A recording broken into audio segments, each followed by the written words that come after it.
What if I told you that in order to be successful, you needed to be weird, selfish, shameless, obsessed, nosy, manipulative, brutal, reckless, and bossy? Well, that's what my friend Jenny Woods is actually going to tell you. Jenny started out at Google at an entry level and then built an amazing career over 18 years, becoming a senior executive there. And she also led their career development. And her book, Wild Courage, Go After What You Want and Get It, is all about tapping into those 9 traits, like being bossy and being nosy, but actually turning them into positives that we can actually use for greater success. And this is not just in the workplace. This is as entrepreneurs and self-employed people as well. She's just got years and years of wisdom and lots of practical application. So we're going to dive into the interview, but really quickly, I'm going to give you kind of the overview of the traits that she's talking about and also explain it because we just dive into the conversation. So weird is kind of code for be authentic, be yourself and be okay being yourself. Selfish, it means that you have to kind of advocate for yourself. Nobody else is going to, as we would say in the one thing, put the oxygen mask on yourself first. You're going to be shameless. You're going to know your value and promote yourself. Obsessed, you're all in. Nosy, insatiably curious. Manipulative, that's the hardest one for me to say in any kind of positive light, but it's about tapping into the power of influence. Finally, brutal, hold your standards. Reckless, right? We got to have a bias for action, and bossy, you're going to lead others. So we're going to mention some of these, and really quickly, we'll also start going deeper and kind of tell you what they mean in context. I hope you enjoy it as much as I do. Here we go with Jenny Wood.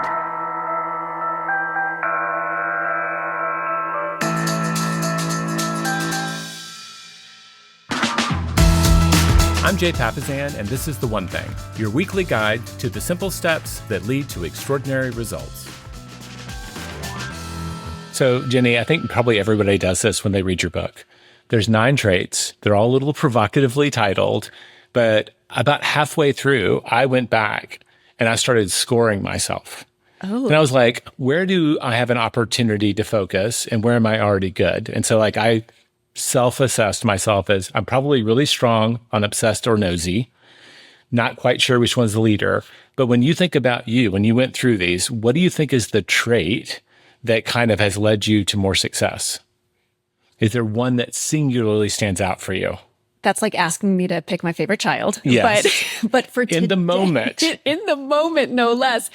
Today, I would say that I think that shameless has helped a lot. Yeah. Being confident and being proud, like having the courage to stand behind my efforts and abilities and share this book with the world, share my, Google leadership and all of that experience with the world. And then I will also share the one that I would score myself the least, which would be reckless, the courage to err on the side of action and take calculated risks, despite the fact that after 18 years, I just left Google to go bet on myself. There you go. But I wonder if you look back, like I could have done that 3 years earlier or whatever, but is it economics you studied and then maybe engineering as well? Economics and international business. Business. Always a left brain thinker, always a math person, a pro-con list, always in some kind of analysis role. Well, when I think about the people who show up at our door, a lot of them, we could say there's either dreamers who need more space to do or doers who need more space to dream.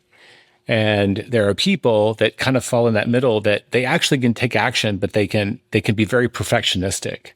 So getting out of the gate is just the hardest part for them. Yeah, absolutely. And that is the reckless trait, actually. Yes. It is.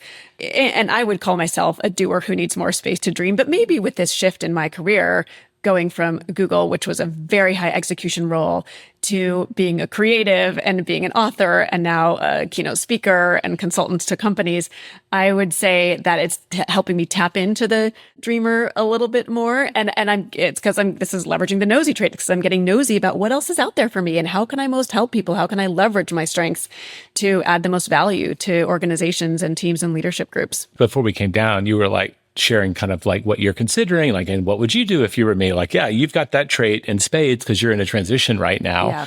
And I'll try to make it an effort for people who haven't read the book, definitely read the book. But so like shameless, when we talk about that, it's your willingness to promote your own work, right? Yeah. To stand behind your product and to value it. And a lot of us devalue our work. We undercharge for what we do. The imposter syndrome shows up, and that hits so many people. Like, I think imposter syndrome is far worse than any competitor you'll face. Oh, absolutely. Because oftentimes what stands in our way of going after what we want is not money or luck or skill or talent or connections. It's your fear, right? Yeah. It is the imposter syndrome.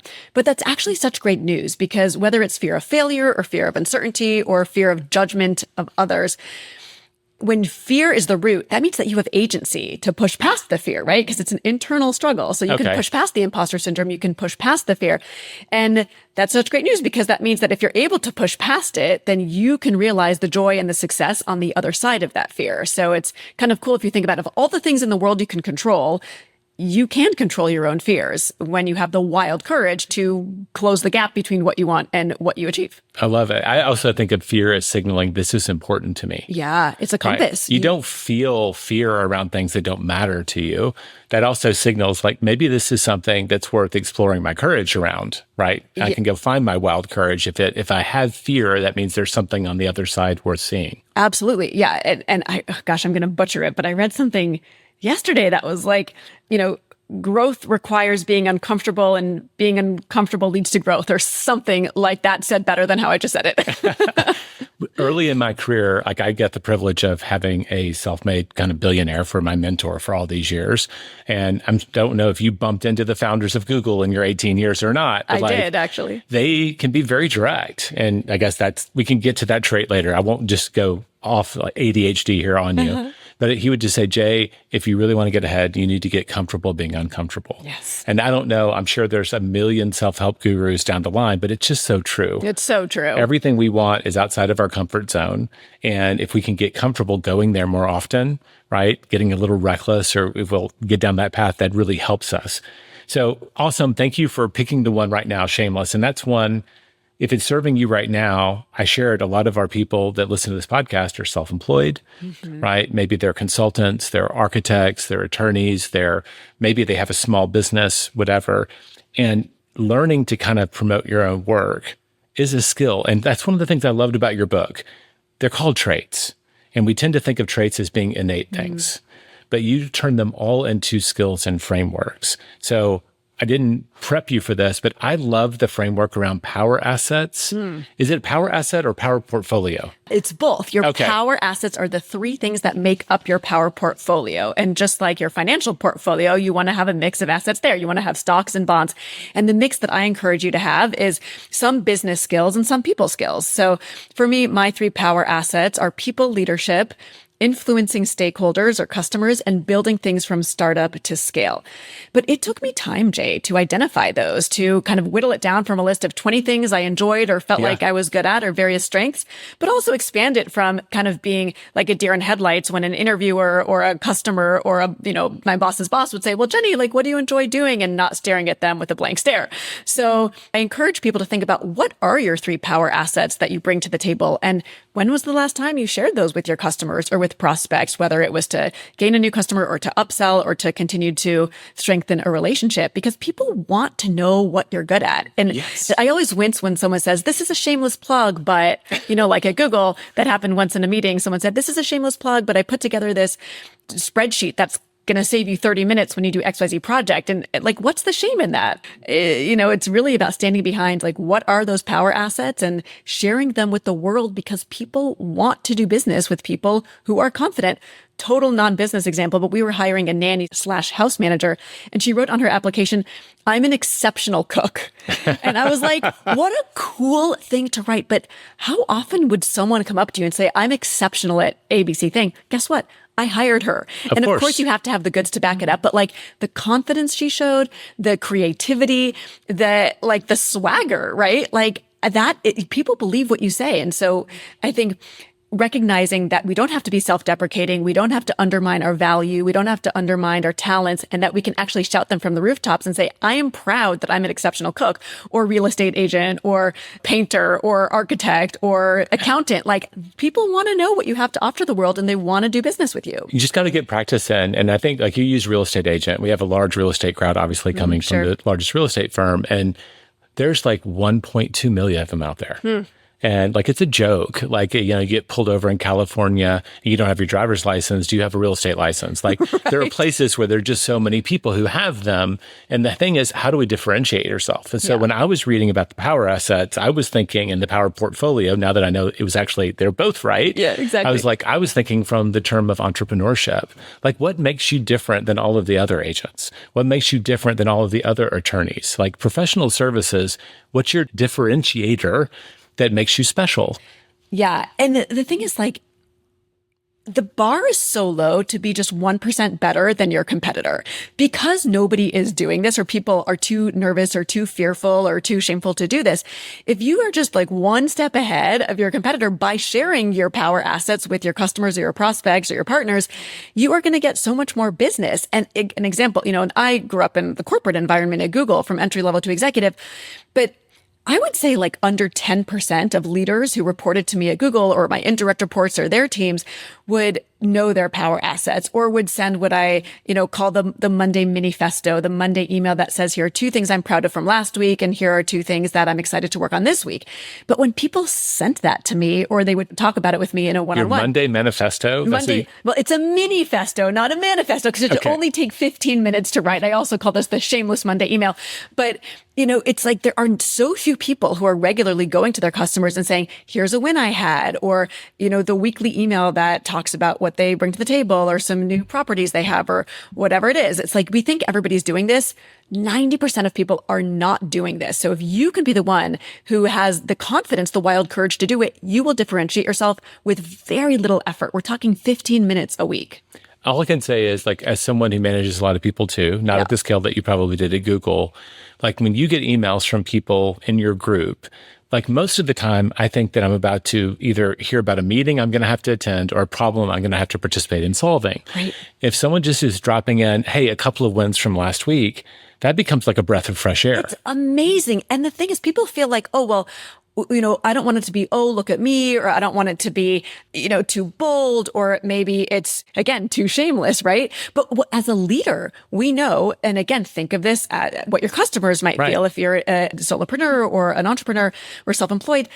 It is a breath of fresh air. It is helping them solve a problem. As leaders, we'd hear about a win from a customer or from a team, and we'd be super pumped, like, oh, great, this is something that I can bring to my boss, right? Or something that moves the ball down the field. But I think we misinterpret thinking like, oh, I don't want to be boastful, or I don't want to shout my wins from the rooftop, or that looks obnoxious. Where does that even come from? I don't know. Where does that even come from?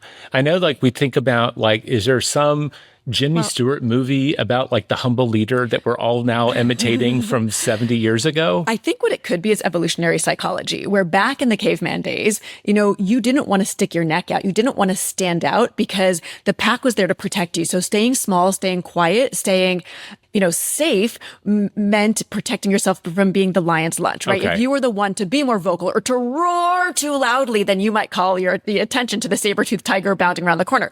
But the world is just a little bit bigger than those communities back in the caveman days. Now it's 8 billion people. The only way that you're really going to make a dent in this giant interconnected world is to boldly stand behind your efforts and to share, what you have going on. And I've made the shift from corporate leader to entrepreneur now. And I tell you, this eat what you kill environment is totally new to me. I've never felt more imposter syndrome, but I've had to get nosy, right? I've had to, like when I was putting the book out, I sent emails to 300 leaders and subject line, would you like to buy 1 to 200 books in bulk of wild courage? And, could I come in and do a 20-minute chat as a thank you with your team, or a Q&A, a fireside chat?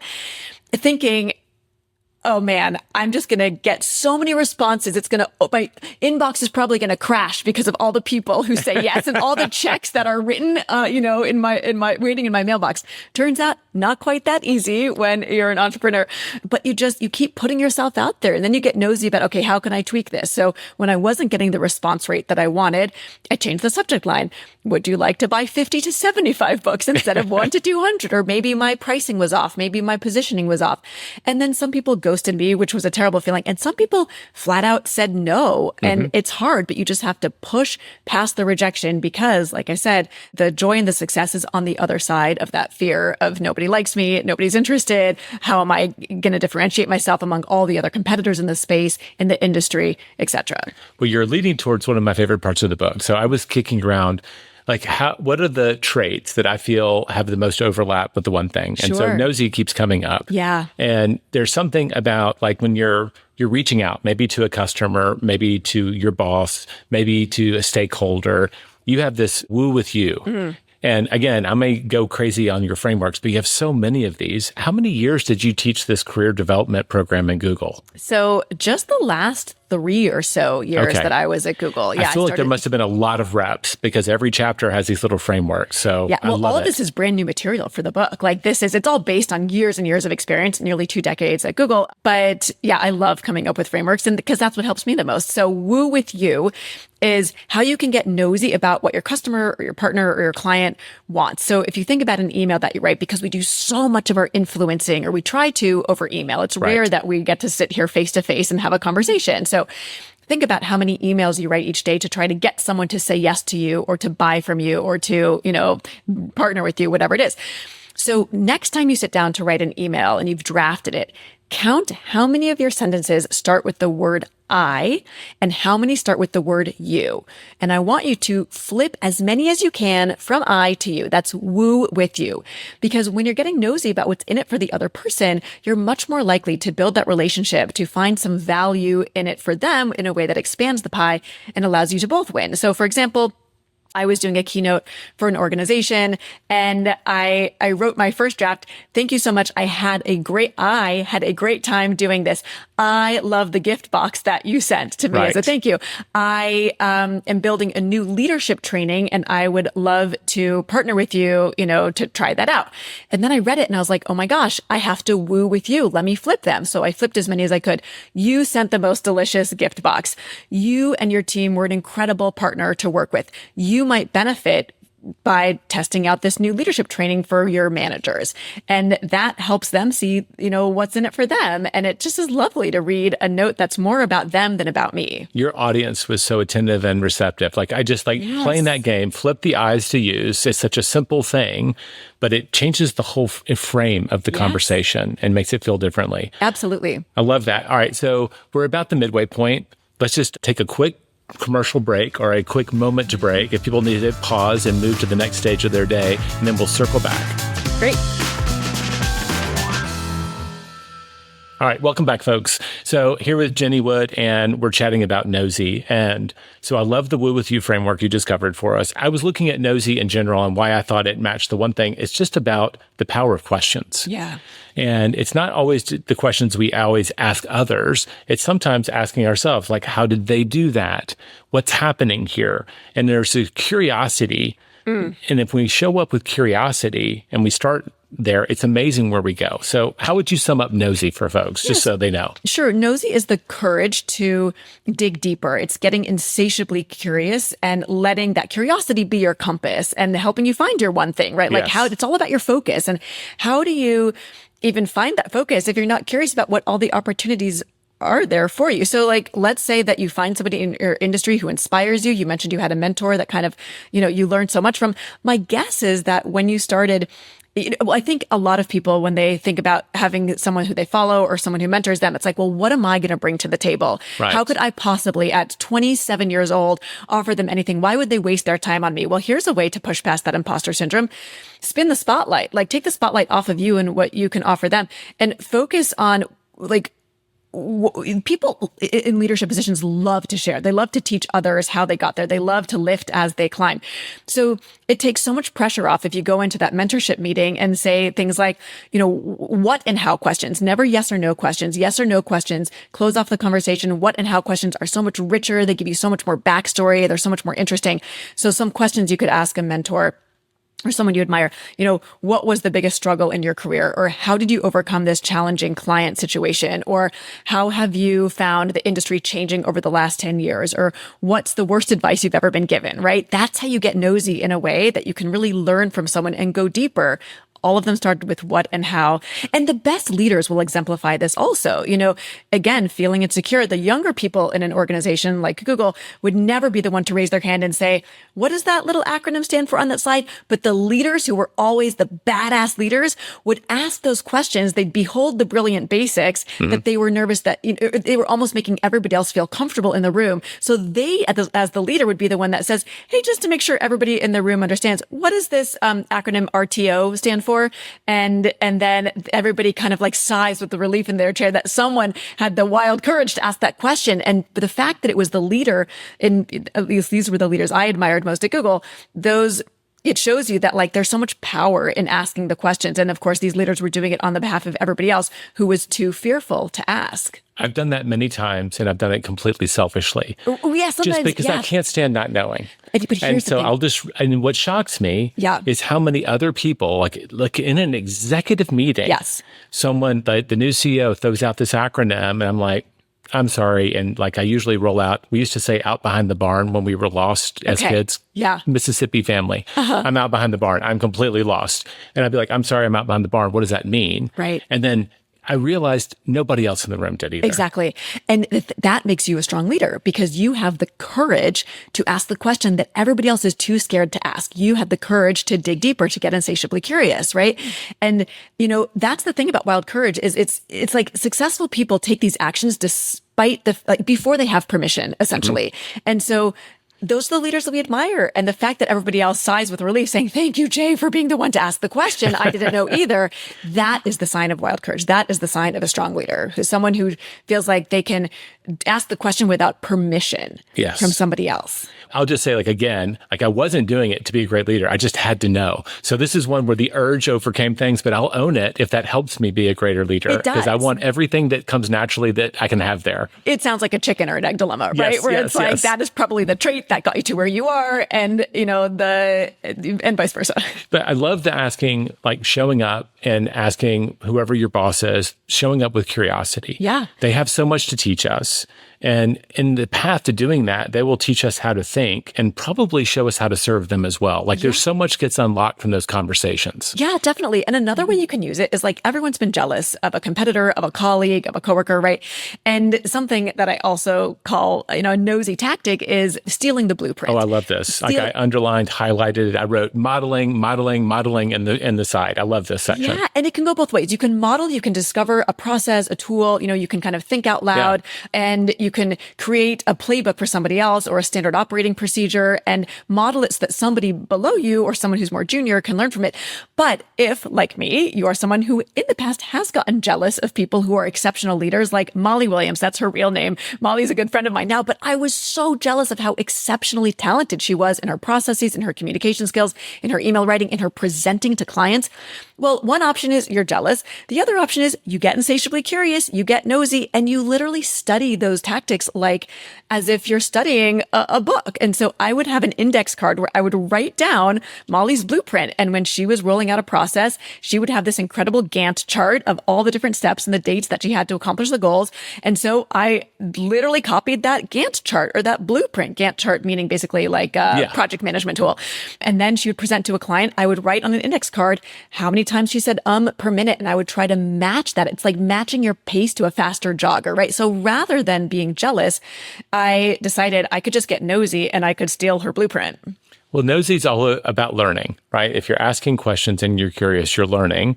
And if you have a system, no cards. I mean, how low tech is that at Google? I've got no cards. Yeah. But it doesn't matter. You had a system for remembering so that you could carry forward. And I had a mindset shift. If I could choose to be jealous, I could choose to live in fear that Molly's going to get promoted before I do. She's going to get more customers. She's going to build more revenue.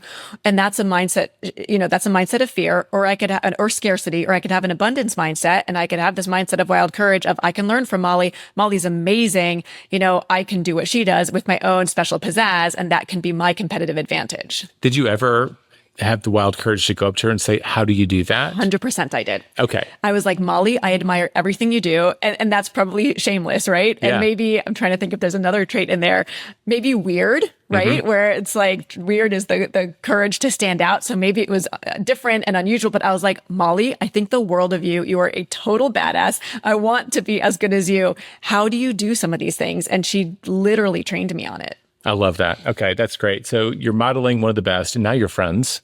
This person you totally looked up to. And Molly's amazing. She's one of my closest friends now. And I used to feel so insecure around her. We like to say, like, I don't know which rapper did it, but it's the game sees game. Yeah. Like, I think that when people notice they're on the path to mastery and they see someone, even if you're way behind on the path to mastery, you told them this is an instinct. They want to pour into people. Yes. Especially people who are really intent on growing. Yeah.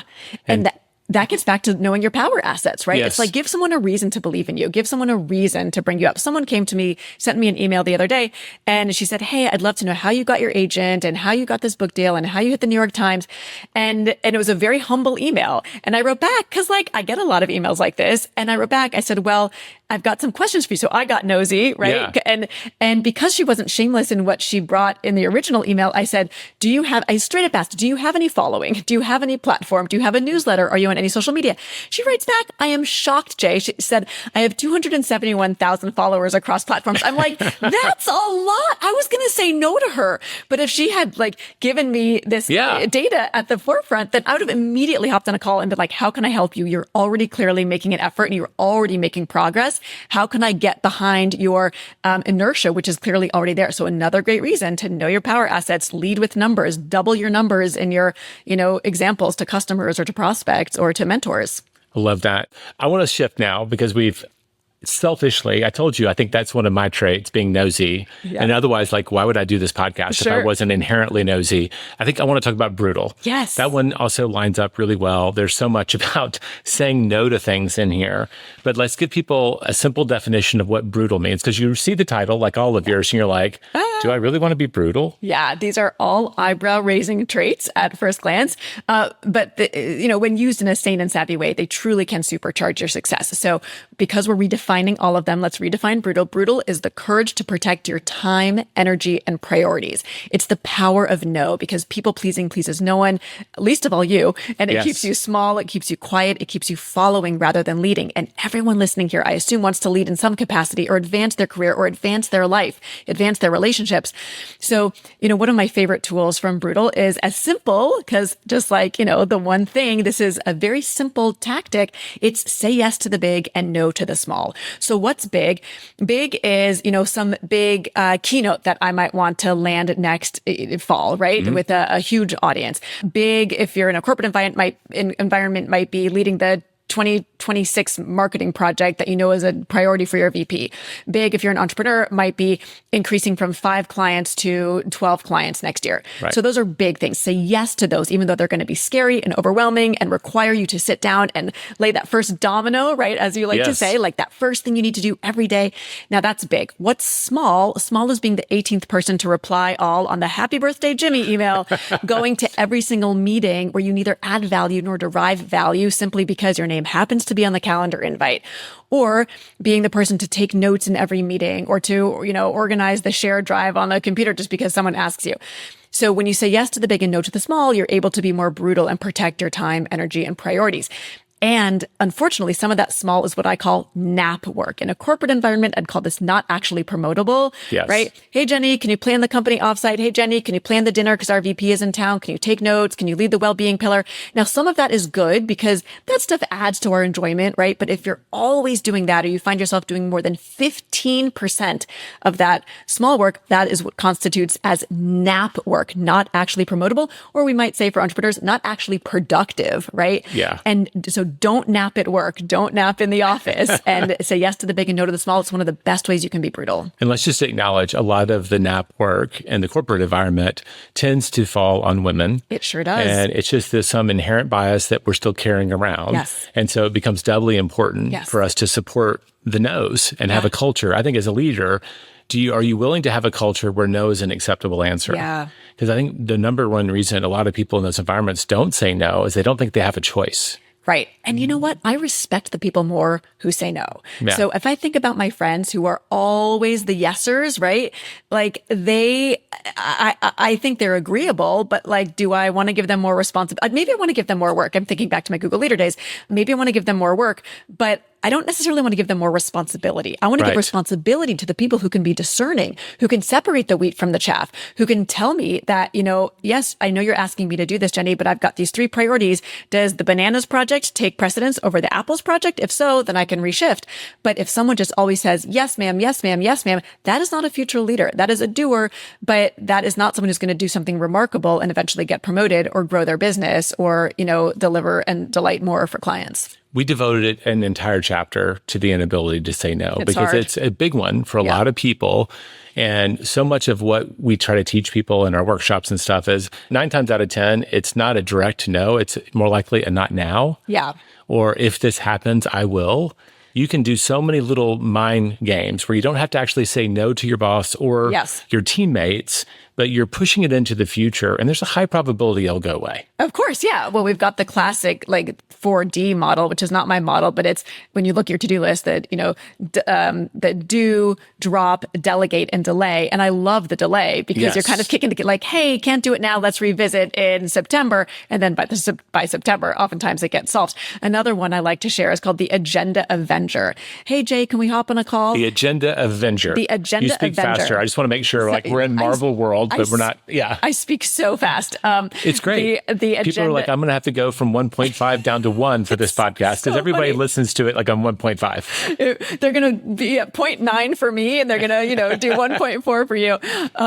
It's so funny you say that. I was listening to the audio recording of my book just yesterday on the way to the airport. And I was like, okay, I was worried I was speaking too quickly, but I only had to go down to 0.9, not 0.5 for myself. So that's good. Agenda Avenger. So you say, hey, Jenny, can we hop on a call? And then, I say, happy to, but could you send me what you want to talk about first? And then it allows you to have to think through the agenda. And that's the Avenger of it. You might realize actually you can solve this over email. So that's another great tool for saying no. You did some things in there. A lot of times people won't even say no when it's just themselves. Like they're in a movie theater and they don't like the movie and they just won't get up and leave. They won't quit the book that's not serving them. Like everybody says I should read this book.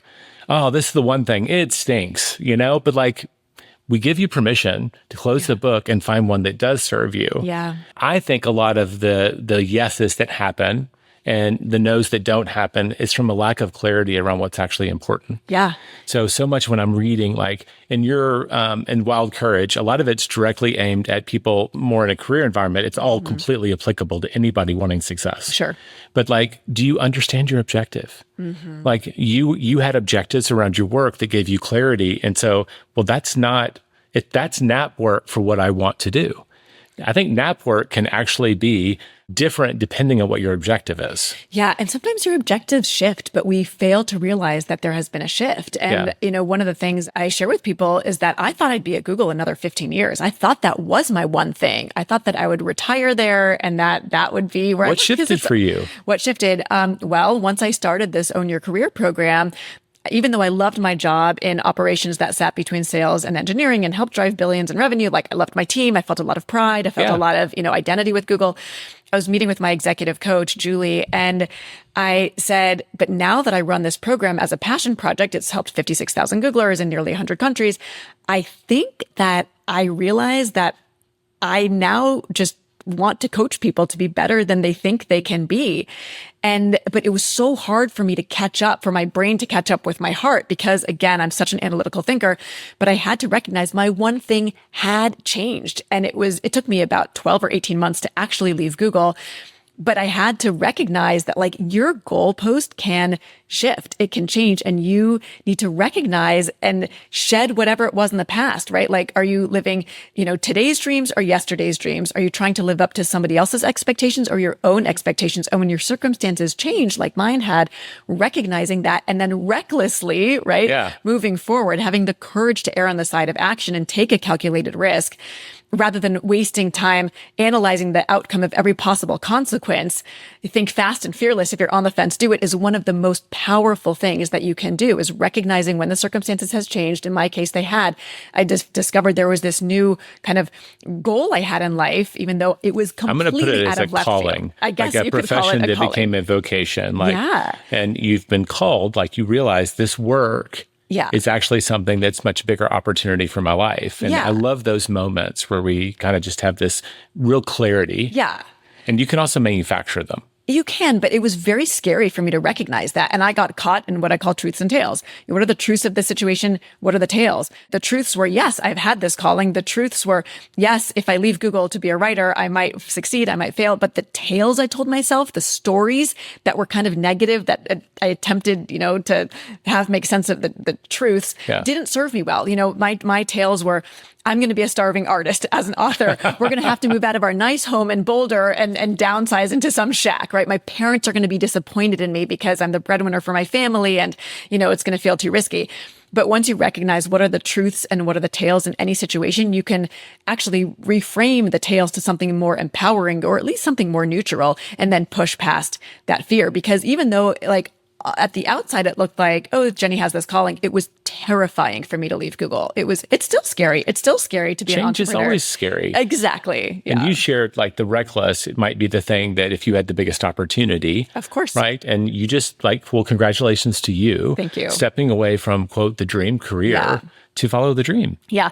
And I have to tell you, it took wild courage. And that was part of the reason that I left, because I was like, if I stay and I'm putting a book out into the world that's all about being uncomfortable and taking risks and, pushing past your comfort zone, and yet I just decide to stay at Google another 15 years, how, that's such a juxtaposition. I feel like a fraud. I don't feel like I'm living the values of wild courage versus being reckless and being shameless and being obsessed with how I really want to help people now. I love it. You open the book, and we won't tell the whole story, with the moment of wild courage that helped you land a husband. Yeah.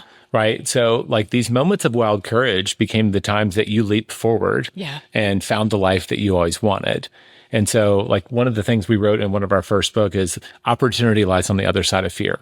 And the way to close that gap is wild courage. And you've given us a great primer. So thank you for that.